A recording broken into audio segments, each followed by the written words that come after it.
ಸಂಚಿಕೆ ಶುರುವಿನಲ್ಲಿ ರೋಹಿಣಿ, ಮಾವ ಮೀನಾ ಅವ್ರಿಗೆ ಕೊಡಬೇಕಾಗಿದ್ದ ದುಡ್ಡಿನ ಜವಾಬ್ದಾರಿ ನಂದು, ಅದನ್ನ ನಾನು ಕೊಡ್ತೀನಿ, ಆದ್ರೆ ನನಗೆ ಸ್ವಲ್ಪ ಟೈಮ್ ಕೊಡೋಕೆ ಹೇಳಿ ಮಾವ ಪ್ಲೀಸ್ ಅಂತ ಕೇಳಿದಾಗ ರಂಗನಾಥ್ ಅವರು ಸೂರ್ಯ ಅಂತ ಕೂಗ್ತಾರೆ. ಆಗ ಸೂರ್ಯ, ಸರಿ ಆಯ್ತಪ್ಪ, ಈ ಮನೋಜನ್ನ ನಂಬಿ ನಾವು ಟೈಮ್ ಕೊಡ್ತಾ ಇಲ್ಲ ಪೌಡ್ರಮ್ಮ, ನಿನ್ನ ನಂಬಿ ನಮ್ ದುಡ್ಡು ನಮ್ ಕೈಗೆ ಸೇರ್ಬೇಕು, ಇಲ್ಲ ಅಂದ್ರೆ ನಿನ್ನೆ ಮೊನ್ನೆ ಕೊಟ್ಟಿರೋ ಶಾರ್ಟ್ಸ್ ಅಲ್ಲ ಮನೋಜ, ಈ ರೋಡಲ್ಲಿ ರೌಡಿಗಳಿಗೆ ಅಟ್ಟಾಡ್ಸ್ಕೊಂಡು ಹೊಡಿತೀನಲ್ಲ ಆ ರೀತಿ ಹೊಡಿತೀನಿ ಅಂತ ಹೇಳ್ತಾ ಮೀನಾ ಬಾರಮ್ಮ ಅಂತ ಹೇಳಿ ಮೀನನ್ನ ಕರ್ಕೊಂಡು ಅಲ್ಲಿಂದ ಹೊಡ್ತಾನೆ.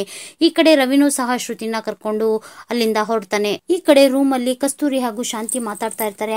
ಆಗ ಕಸ್ತೂರಿ, ಇದೇನ ಒಂಥರ ಮಾಡ್ಕೊಂಡೆ ಶಾಂತಿ, ಇದರಿಂದ ಮುಂದೆ ದೊಡ್ಡ ಸಮಸ್ಯೆನೇ ಆಗುತ್ತೆ ಅಂತ ಹೇಳಿದಾಗ, ಅದೇನಾಗುತ್ತೋ ಆಗ್ಲಿ ಬಿಡು, ಅದೇನಾಗುತ್ತೋ ಅಂತ ನಾನು ನೋಡೇ ಬಿಡ್ತೀನಿ ಅಂತ ಶಾಂತಿ ಮಾತಾಡ್ತಿರುವಾಗ ಡೋರ್ ಸಪ್ಪಳ ಆಗುತ್ತೆ. ಆಗ ಕಸ್ತೂರಿ ಯಾರು ಬಂದ್ರು ಅಂತ ನೋಡ್ತಾಳೆ. ಆಗ ಅಲ್ಲಿಗೆ ರೋಹಿಣಿ ಹಾಗೂ ಮನೋಜ ಬಂದಿರ್ತಾರೆ. ಆಗ ಒಳಗಡೆ ಬಂದಂತ ರೋಹಿಣಿ ಶಾಂತಿ ಬಿಸಾಕಿರೋ ಬಳೆಗಳನ್ನ ಎತ್ಕೊಂಡ್ ಬಂದು ಶಾಂತಿ ಮುಖದ ಮುಂದೆ ಹಿಡಿತಾಳೆ. ಅತ್ತೆ, ಇದು ನಿಮ್ ಬಳೆಗಳು, ತಗೊಳ್ಳಿ ಹಾಕೊಳ್ಳಿ ಅಂತ ಹೇಳಿದಾಗ, ಈ ಬಳೆಗಳನ್ನ ಹೂ ಮಾರೋಳ್ ಮುಖದ ಮೇಲೆ ಬಿಸಾಕ್ ಬಂದಿದ್ದೆ, ಅದನ್ನ ನೀನ್ಯಾಕಮ್ಮ ತಗೊಂಡ್ ಬಂದೆ ಅಂತ ಕೇಳಿದಾಗ, ಅತ್ತೆ ಇದು ಮನೋಜ್ ಅವ್ರು ಮಾಡಿದ ತಪ್ಪು, ಅದಕ್ಕೋಸ್ಕರ ಆ ದುಡ್ಡನ್ನ ನಾನ್ ಕೊಡ್ತೀನಿ ಅಂತ ಒಪ್ಕೊಂಡಿದೀನಿ, ನೀವು ಈ ಬಳೆಗಳನ್ನ ಹಾಕೊಳ್ಳಿ ಅಂತ ಹೇಳಿದಾಗ, ಬೇಕಾಗಿಲ್ಲ, ಈ ಬಳೆಗಳು ನನ್ಗೆ ಬೇಕಾಗಿಲ್ಲ, ಇದನ್ನ ಅವಳ ಮುಖದ ಮೇಲೆ ಬಿಸಾಕ್ ಹೋಗು ಅಂತ ಮಾತಾಡ್ತಿರ್ತಾಳೆ ಶಾಂತಿ. ಅಲ್ಲಮ್ಮ, ನೀನ್ ಯಾಕಮ್ಮ ದುಡ್ಡು ಕೊಡೋಕೆ ಒಪ್ಕೊಂಡೆ, ಜುಜುಬಿ ಕೇವಲ 10,000 ಕಿಮ್ಮತ್ತಿರ್ಲಿಲ್ಲ ಆ ಒಡವೆಗೋಸ್ಕರ ಈ ಶಾಂತಿ ಆ ಹೂ ಮಾರೋಳ ಹತ್ರ ಕ್ಷಮೆ ಕೇಳ್ಬೇಕಂತ ನೋಡ್ದಿಯಮ್ಮ, ನಿಮ್ಮ ಮಾವನ್ನ ಯಾವ ರೀತಿ ಅವಳು ಕಂಟ್ರೋಲ್ ಅಲ್ಲಿ ಇಟ್ಕೊಂಡಿದ್ದಾಳೆ ಅಂತ.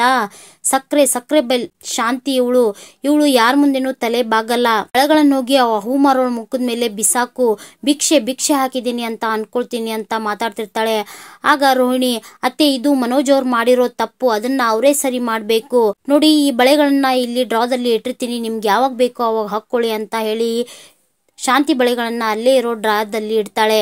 ಆಗ ಮನೋಜ ಶಾಂತಿ ಹತ್ರ ಬಂದು ಅವಳು ಕಾಲ್ ಕೆಳಗೆ ಕುತ್ಕೊಂಡು, ಅಮ್ಮ ಇದೆಲ್ಲ ಆಗಿದ್ದು ನನ್ನಿಂದನೇ ಅಮ್ಮ, ಸಾರಿ ಕಣಮ್ಮ ಅಂತ ಬೇಡ್ಕೊತಿರ್ತಾನೆ. ಆಗ ಕೋಪದಲ್ಲಿರೋ ಶಾಂತಿ ಮನೋಜನ್ ಕಪಾಳಕ್ಕೆ ಜೋರಾಗಿ ಹೊಡಿತಾ, ಇನ್ನು ಕೇಳ್ತಿದ್ಯೇನೋ, ಇದೆಲ್ಲ ಆಗ್ತಿರೋದು ನಿನ್ನಿಂದನೇ, ಇನ್ನೂ ಡೌಟ್ ಇದೆಯಾ ನಿನಗೆ ಅಂತ ಹೇಳಿದಾಗ, ಅಮ್ಮ ನನಗೇನಮ್ಮ ಗೊತ್ತಿತ್ತು ನಾನು ಸಿಕ್ಕಾಕೊಳ್ತೀನಿ ಅಂತ ಮನೋಜ ಮಾತಾಡ್ತಿರುವಾಗ ಅಲ್ಲೇ ನಿಂತಿರೋ ಕಸ್ತೂರಿ, ಒಂದೇ ಒಂದು ನಿಂಬೆಹಣ್ಣಿಂದ ನಿನ್ ಬಾಯಿಂದ ಹೆಂಗೆ ಸತ್ಯ ಹೊರಬಿಡಿಸಿದ ನೋಡ್ದ, ಅದನ್ನ ನಿಮ್ಮನ್ನ ಸಿಕ್ಕಾಕೊಳ್ಸಕ್ಕೆ ಅಂತ ಮಾಡಿದ ಟ್ರ್ಯಾಪು ಅಂತ ಕಸ್ತೂರಿ ಮಾತಾಡ್ತಿರ್ತಾಳೆ. ಹಾಗೆ ಮನೋಜ, ನಿನ್ನನ್ನೇ ಬುದ್ಧಿವಂತ ಅನ್ಕೊಂಡಿದ್ದೆ, ಆದ್ರೆ ಸೂರ್ಯ ನಿನ್ಕಿಂತ ಹೆಚ್ಚಿನ ಬುದ್ಧಿವಂತ, ಅವನು ಒಳ್ಳೆ ಉಪಾಯ ಮಾಡಿ ಒಂದೇ ಒಂದು ನಿಂಬೆಹಣ್ಣಿಂದ ನಿನ್ ಕಡೆಯಿಂದ ಸತ್ಯ ಹೇಗೆ ಬಾಯ್ ಬಿಡಿಸಿದ ನೋಡು ಅಂತ ಹೇಳಿದಾಗ, ಅಯ್ಯೋ ಆಂಟಿ, ಅವನೇನು ನನ್ನಷ್ಟು ಬುದ್ಧಿವಂತ ಅಲ್ಲ ಅಂತ ಮನೋಜ ತನ್ನ ಬಗ್ಗೆ ಕೊಚ್ಕೊಳ್ತಾ ಇರ್ತಾನೆ. ಆಗ ಕಸ್ತೂರಿ, ಗೊತ್ತಾಯ್ತಲ್ಲಪ್ಪ, ಇಡೀ ಮನೆಯವ್ರಿಗೆ ಗೊತ್ತಾಯ್ತಲ್ಲ ಯಾರು ಬುದ್ಧಿವಂತರು ಅಂತ ಹೇಳಿ ಮಾತಾಡ್ತಿರುವಾಗ, ಇವನ್ ಹೆತ್ತ ತಪ್ಪಿಗೆ ನಾನು ಇದನ್ನೆಲ್ಲ ಅನುಭವಿಸ್ಲೇಬೇಕು, ಇವನು ಬುದ್ಧಿವಂತ, ಇವನು ಓದಿ ಸಂಪಾದನೆ ಮಾಡಿ ನನ್ನನ್ನ ಎಲ್ಲೋ ಇಡ್ತಾನೆ ಅಂತ ಅನ್ಕೊಂಡಿದ್ದೆ, ಆದ್ರೆ ಇವನು ಮಾಡ್ತಿರೋದು ನೋಡಿದ್ರೆ ಎಲ್ಲಿ ಒಂದಲ್ಲ ಒಂದ್ ದಿವಸ ನನ್ನ ಬೀದಿಗೆ ತಂದ್ಬಿಡ್ತಾನೋ ಅಂತ ತುಂಬಾ ಚಿಂತೆ ಆಗ್ತಿದೆ ಅಂತ ಗೋಳಾಡ್ತಿರ್ತಾಳೆ ಶಾಂತಿ.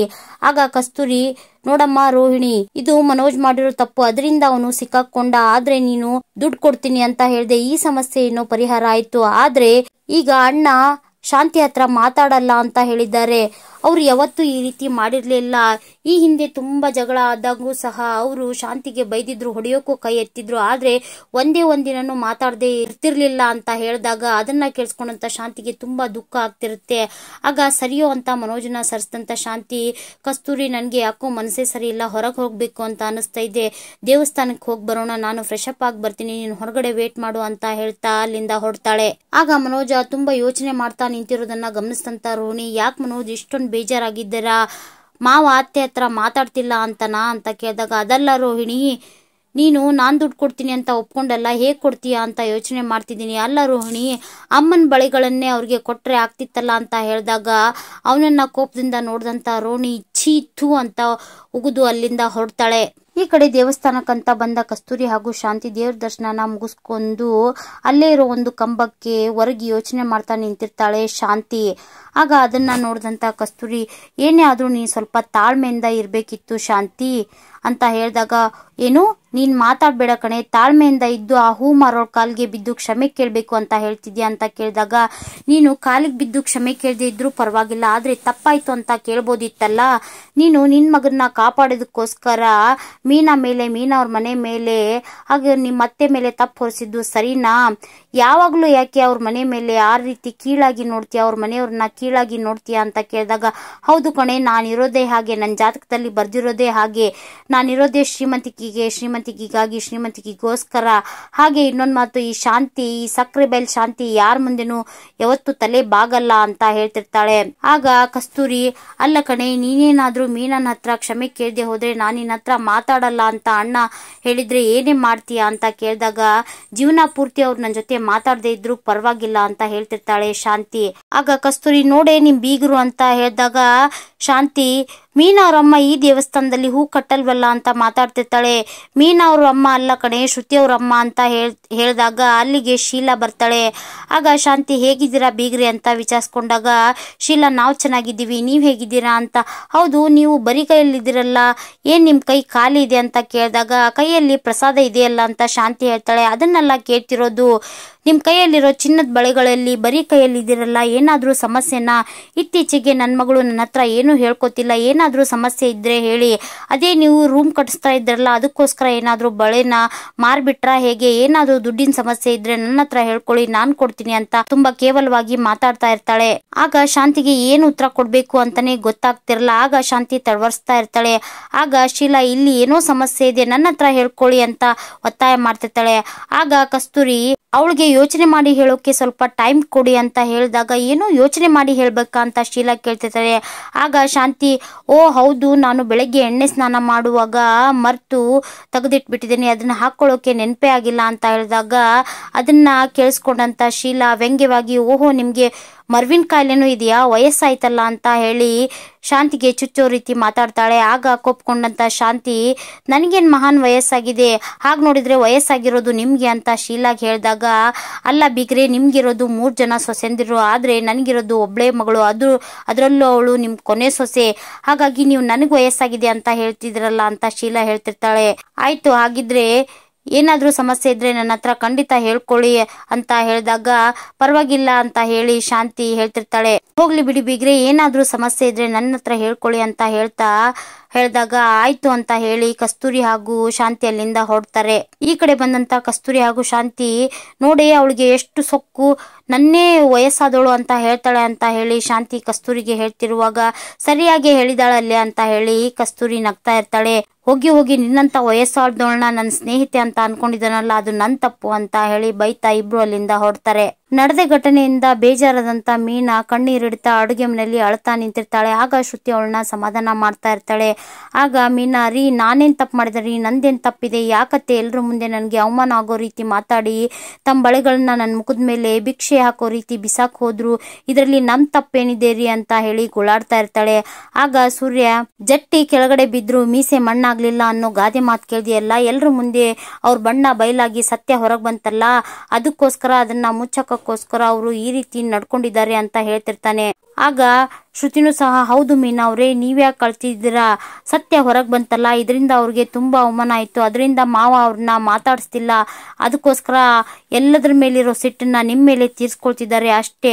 ಅಲ್ಲ ರೀ, ಅದರಲ್ಲಿ ನನ್ ತಪ್ಪೇನಿದೆ, ನನ್ನ ಹತ್ರ ಯಾಕೆ ಆ ರೀತಿ ನಡ್ಕೋಬೇಕಿತ್ತು ಅಂತ ಮೀನಾ ಪ್ರಶ್ನೆ ಮಾಡಿದಾಗ, ಹೌದು ಕಣೆ, ನೀನು ಅವ್ರು ಹೇಳ್ದಂಗೆಲ್ಲ ಕೇಳ್ಕೊಂಡು ಅವ್ರು ಅಂದಿದ್ನೆಲ್ಲ ಅನಿಸ್ಕೊಂಡು ಮತ್ತೆ ಅವ್ರು ಚಾಕ್ರಿ ಮಾಡ್ತಿಯಲ್ಲ, ಅದಕ್ಕೋಸ್ಕರನೇ ಅವರು ಆ ರೀತಿ ನಿನ್ನ ಹತ್ರ ನಡ್ಕೊಳೋದು. ಅದೇ ಮೋಟ್ಬಿಟ್ಟ, ನಿನ್ನ ಹತ್ರ ಆ ರೀತಿ ನಡ್ಕೊಂಡ್ರೆ ನೀನೇನ್ ಮಾಡ್ತೀಯ ಅಂತ ಕೇಳಿದಾಗ, ನಾನೇನು ತಪ್ಪು ಮಾಡದೆ ಹೋದ್ರೆ ನನಗೆ ಆ ರೀತಿ ಬೈದ್ರೆ ಅದಕ್ಕೆ ಇನ್ನೂ 4 ಸೇರಿ ವಾಪಸ್ ಬೈತೀನಿ ಅಂತ ಹೇಳಿ ಶ್ರುತಿ ಹೇಳಿದಾಗ, ನೋಡ್ದ್ಯಾ, ಅದಕ್ಕೆ ಸಕ್ಕರೆ ಅವ್ರ ಸುದ್ದಿಗೆ ಹೋಗಲ್ಲ ಅಂತ ಹೇಳ್ತಿರ್ತಾನೆ ಸೂರ್ಯ.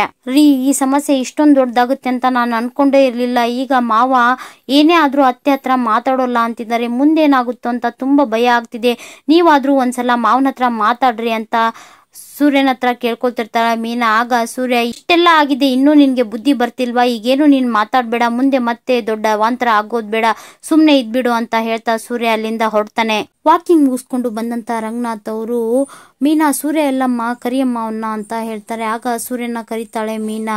ಆಗ ಅಲ್ಲಿಗೆ ಬಂದಂತ ಸೂರ್ಯ, ಲೇ ಹೋಗೆ ಮೀನಾ, ಅಪ್ಪಂಗೋಸ್ಕರ ಕಾಫಿ ಮಾಡ್ಕೊಂಬಾ ಅಂತ ಹೇಳಿದಾಗ, ಅದೇನು ಬೇಡಮ್ಮ, ಬನ್ನಿ ನೀವಿಬ್ರು ಇಲ್ಲಿ, ನಾನು ನಿಮ್ಮ ಹತ್ರ ಮಾತಾಡ್ಬೇಕು ಅಂತ ಹೇಳಿದ ರಂಗನಾಥ್ ಅವರು ಅಲ್ಲೇ ತಮ್ಮ ಪಕ್ಕದಲ್ಲಿ ಸೂರ್ಯ ಹಾಗೂ ಮೀನನ್ನ ಕೂರ್ಸ್ಕೊತಾರೆ. ನೋಡಿ, ಶಾಂತಿ ಇದುವರೆಗೂ ನನ್ನ ಹತ್ರ ತುಂಬಾನೇ ಸತ್ಯನ ಮುಚ್ಚಿಟ್ಟಿದ್ದಾಳೆ, ಆದ್ರೆ ಅವಳು ನಾನ್ ಸಾಯೋದ್ರೊಳಗೆ ಬದಲಾಗ್ತಾಳೆ ಅಂತ ಅನ್ಕೊಂಡಿದ್ರೆ, ಆದ್ರೆ ಅವಳು ಬದಲಾಗಲ್ಲ.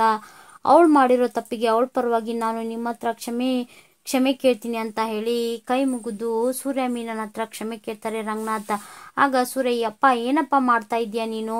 ಆಗ ಮೀನನು ಸಹ, ಮಾವ ಏನ್ ಮಾಡ್ತಿದ್ದೀರಾ ಮಾವ, ಕ್ಷಮೆ ಕೇಳುವಂತ ತಪ್ಪು ನೀವೇನ್ ಮಾಡಿದಿರಾ ಮಾವ ಅಂತ ಹೇಳ್ತಿರ್ತಾಳೆ. ಇಲ್ಲಮ್ಮ, ಅವಳು ಮಾಡಿರೋ ತಪ್ಪನ್ನೆಲ್ಲ ಕ್ಷಮಿಸ್ತಾ ಬಂದಲ್ಲ, ಅದೇ ನಾನ್ ಮಾಡಿರೋ ದೊಡ್ಡ ತಪ್ಪು ಅಂತ ಹೇಳ್ತಿರ್ತಾರೆ ರಂಗನಾಥ್. ಹಾಗೆ ಮೀನಾ ತಲೆ ಮೇಲೆ ಕೈ ಇಟ್ಟು ಸವರ್ತಾ, ನೋಡಮ್ಮ ಕಂದ, ಈ ಮನೆಗೆ ನಿನ್ನನ್ನ ಸೊಸೆಯಾಗಿ ತಂದಿದ್ದು ನಾನು, ತಾಯಿ ಆಗ್ಬೇಕಾದ ಅತ್ತೆನೆ ನಿನಗೆ ತುಂಬಾ ಕಷ್ಟನ ಕೊಡ್ತಾ ಹೋದ್ಲು, ಈಗ್ಲೂ ಕೊಡ್ತಾ ಇದ್ದಾಳೆ, ಮುಂದೆನೂ ಕೊಡ್ತಾಳೆ. ಅವಳು ಯಾವತ್ತೂ ಬದಲಾಗಲ್ಲ. ಇಷ್ಟೊತ್ತಿಗೆ ನಿನ್ನ ಜಾಗದಲ್ಲಿ ಬೇರೆ ಯಾರಾದ್ರೂ ಸೊಸೆ ಇದ್ರೆ ಅದೇನಾಗುತ್ತೋ ಅದನ್ನ ನೆನ್ಸ್ಕೊಳಕ್ಕೂ ಆಗಲ್ಲ. ಆದ್ರೆ ನೀನು ಅದನ್ನೆಲ್ಲ ತುಂಬಾ ತಾಳ್ಮೆಯಿಂದ ಸಹಿಸ್ಕೊಂಡು ಬಂದಿದ್ಯಾ ಕಂದ, ಅದಕ್ಕೋಸ್ಕರ ಮತ್ತೊಮ್ಮೆ ಅವಳ ಪರವಾಗಿ ನಿನ್ನ ಹತ್ರ ನಾನ್ ಕ್ಷಮೆ ಕೇಳ್ತೀನಿ ಅಂತ ಹೇಳಿ ಕೈ ಮುಗಿದು ಅಳ್ತಾ ಕ್ಷಮೆ ಕೇಳ್ತಿರ್ತಾರೆ. ಆಗ ಅದನ್ನ ನೋಡಿದಂತ ಮೀನಾ, ಏನ್ ಮಾವ ಏನ್ ಮಾಡ್ತಾ ಇದ್ದೀರಾ ನೀವು ಈ ರೀತಿ ಎಲ್ಲ ಮಾಡಬಾರ್ದು, ನನ್ಗೆ ತುಂಬಾ ಬೇಜಾರಾಗ್ತಿದೆ ಅಂತ ಹೇಳ್ತಿರ್ತಾಳೆ. ಆಗ ಸೂರ್ಯ, ಅಪ್ಪ, ಈ ಒಡವೆ ವಿಷಯ ಇಷ್ಟು ದೊಡ್ಡದಾಗುತ್ತೆ ಅಂತ ಗೊತ್ತಿದ್ರೆ ಆ ವಿಷಯನ ತೆಗಿತಿರ್ಲಿಲ್ಲ ನಾವು.